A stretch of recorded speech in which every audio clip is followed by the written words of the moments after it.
ખરીદવા માટે તમે કોની દુકાને જાઓ? સાડીવાળાની દુકાન. અને તમને પેન્ટ પીસ વગેરે ખપતા હોય તો કોની પાસે જાઓ? સાડીવાળા પાસે ના? તો શૂટિંગ શર્ટિંગ કે પીસ જે વેચતા હોય એની પાસે તમે જાઓ. તમારે ભોજન માટે રાશન ખરીદવું છે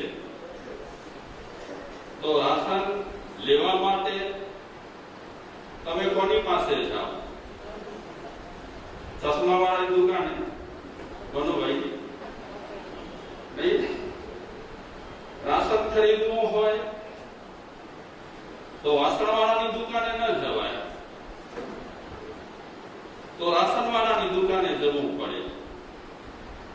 અને વાસણ ખરીદવા હોય તો વાસણ વાળાની દુકાને જવું પડે. અને ચશ્મા ખરીદવા હોય તો મનુભાઈ કોની પાસે જવું પડે? ચશ્મા વાળા પાસે. જ્યાં જે માલ વેચાતો હોય અને જે માલ આપણને જોઈતો હોય તેની દુકાને આપણને જવું પડે. આપણને કાનમાં તકલીફ છે તો કોની પાસે જશો? રાશન વાળાની દુકાને?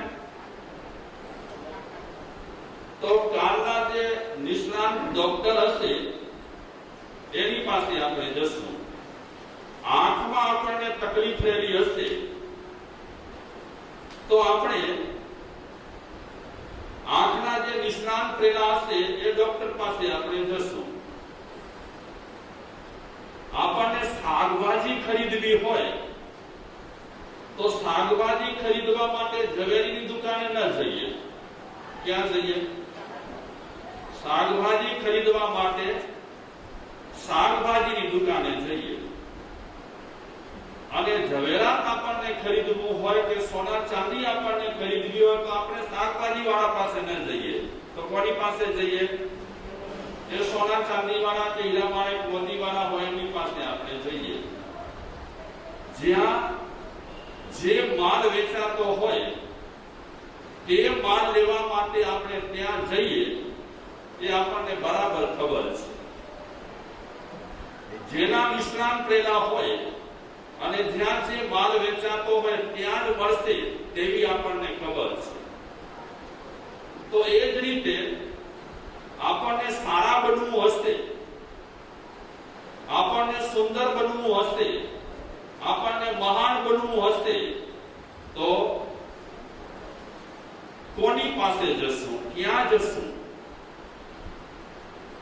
માણસનો અવતાર આપણને મળ્યો છે, આપણે માણસ થયા છીએ તો આપણને એટલી સમજ પડી છે કે માણસ થયા પછી હજી પણ કંઈક ખવાય તેમ છે, હજી કંઈક ખવાય તેમ છે એટલી આપણને ખબર પડે.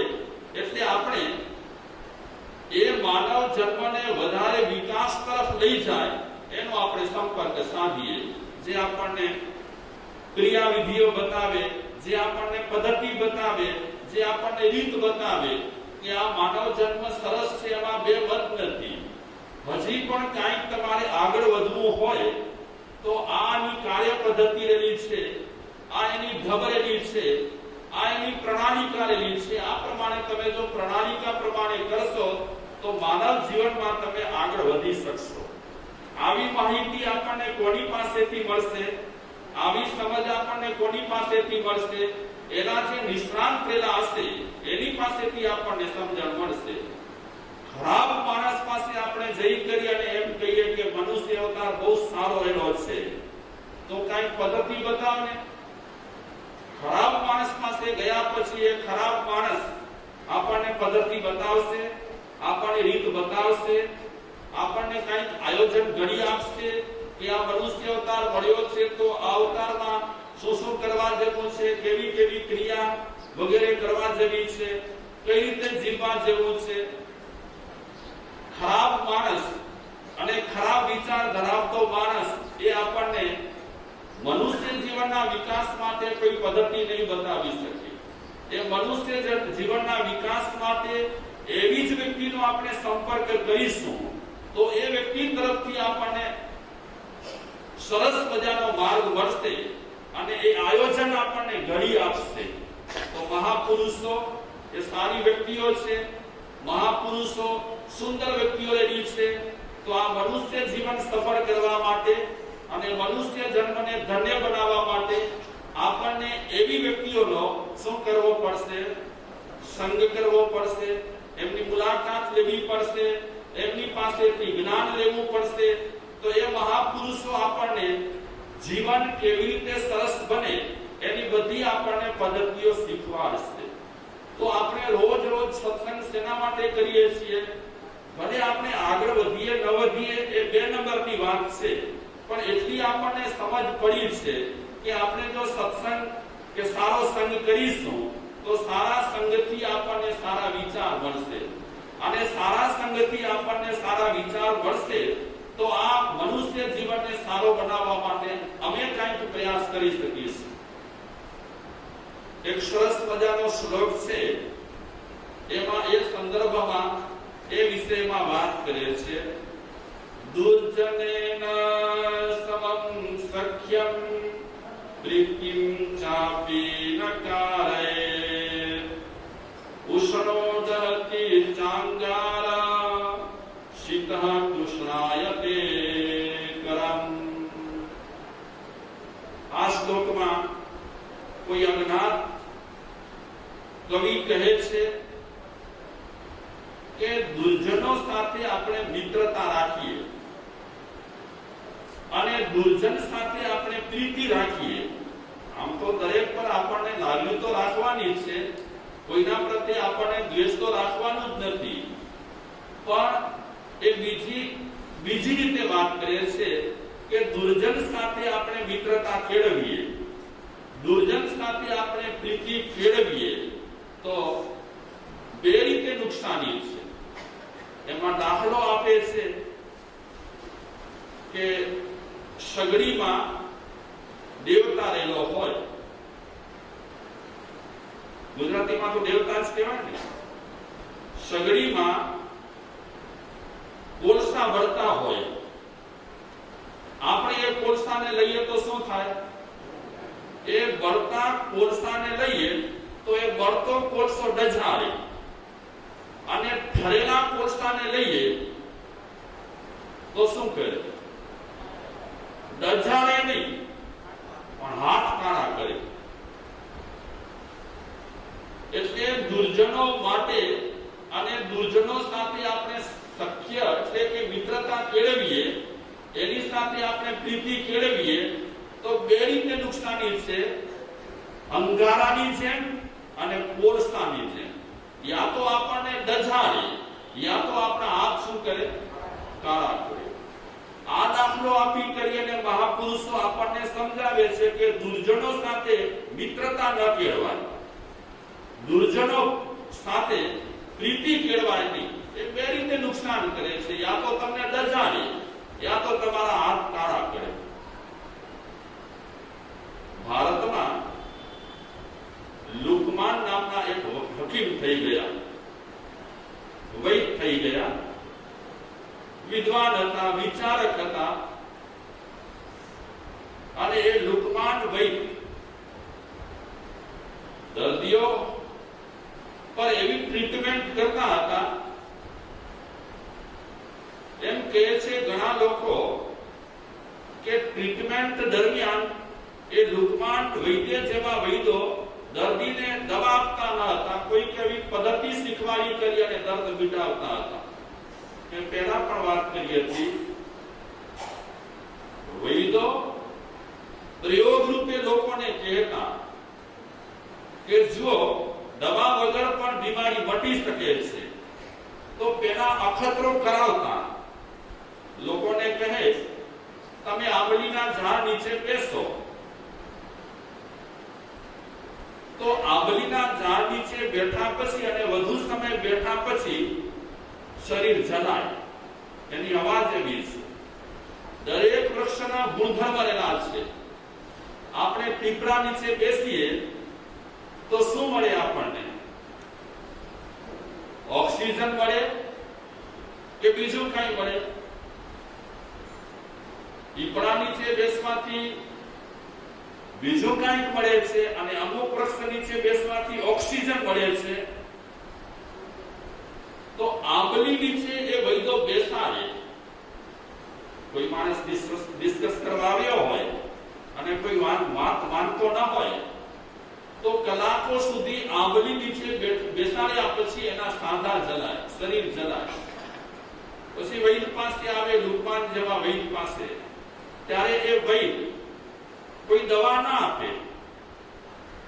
એમને કહે કે જે રીતે તમે આંબલીના ઝાડ નીચે બેઠા હતા તે રીતે હવે તમે લીમડાના ઝાડ નીચે બેસો. તો લીમડાના ઝાડ નીચે કલાકો સુધી બેઠા પછી એના જે સાદા બાંધા જલાઈ ગયા હોય એ હવાથી, લીમડાની હવાથી એ મટાડી શકે. આવા ઉપચાર થતા હતા. હવે આવા ઉપચાર ડોક્ટર આજે બતાવે આપણને તો આપણને ડોક્ટર પર વિશ્વાસ પણ ના આવે. 15-25,000 2,000 રૂપિયાની દવા લખી આપે તો આપણે કહીએ કે આ ડોક્ટર ભલે પછી અજામત કરી નાખતા હોય. તો એ લુકમાન વૈદ્ય મરણ પથારીએ પડ્યા હતા. બહુ સરસ વાત છે. જ્યારે મરણ પથારીએ પડ્યા હતા, શ્વાસ ઘણાઈ રહ્યા હતા કે હમણાં જાય કે હમણાં જાય, હમણાં જાય કે હમણાં જાય. એ સમયે લુકમાન વૈદ્ય દીકરાને બોલાવે છે. દીકરો આવ્યો. થોડી વાતો તારી સાથે મારે કરવી છે. મારા જીવનનો નિચોડ અનુભવ છેલ્લે તને આપવો છે. એટલે ઘણી દીકરા સાથે વાતચીત કરી લુકમાને. ધર્મ બાબતમાં વાતચીત કરી, આત્મ બાબતમાં વાતચીત કરી અને બીજી પણ કેટલીક વાતો કરી. એ વાતો પતી ગયા પછી લુકમાન વૈદ્યનો દીકરો પિતાજીને પૂછે છે, પિતાજી હજી કઈ કહેવું છે? તો એ વખતે વૈદ દીકરાને કહે છે, બેટા હજી પણ કઈક યાદ આવશે ને તો આજુબાજુ રહેજે, હું તને બોલાવી લઈશ. દીકરો આજુબાજુ ગયો અને થોડી વાર પછી લુકમાન વૈદને કઈક યાદ આવ્યું. તરત જ ઈશારાથી બાજુમાં બેઠેલા વ્યક્તિને કીધું કે મારા દીકરાને બોલાવો. ફરીને દીકરો આવ્યો. લુકમાનને પૂછે છે દીકરો કે બાપુજી હજી કઈ કહેવું છે? કે હા, એક વાત તો ખાસ કહેતા ભૂલી ગયો. દવા વિશે વાત કરી, ઉપચાર વિશે વાત કરી, આત્મા વિશે વાત કરી, જીવન વિશે વાત કરી, પણ એક ખાસ વાત કરતા ભૂલી ગયો. બોલો બાપુજી, શું વાત છે? લુકમાન ઈશારાથી કહે છે કે સામે ધૂપદાની પડી છે. એ ધૂપદાનીમાં ચંદનનું ચૂર્ણ છે. એક મુઠ્ઠીમાં તું એ ચંદનનું ચૂર્ણ લઈ આવ. તરત જ દીકરો પિતાજીના કહેવા પ્રમાણે ધૂપદાનીમાંથી એક ચંદનની મુઠ્ઠી ભરી. મુઠ્ઠીમાં ચંદનનું ચૂર્ણ છે. પિતાજી પાસે આવી કરી અને દીકરો કહે છે, બાપુજી ચંદનનું ચૂર્ણ લાવ્યો અને આપે કીધું હતું કે એક મુઠ્ઠીમાં લાવજે, તો એક મુઠ્ઠીમાં લાવ્યો છું. હવે શું કરવું છે કહો? બેટા હવે રસોડામાં જા અને કોળસા લઈ આવ બીજી મુઠ્ઠીમાં. તો તરત જ દીકરો દોડી કરી રસોડામાં ગયો અને બીજી મુઠ્ઠીમાં એને કોળસા લીધા. એટલે બંને હાથ રોકાઈ ગયા.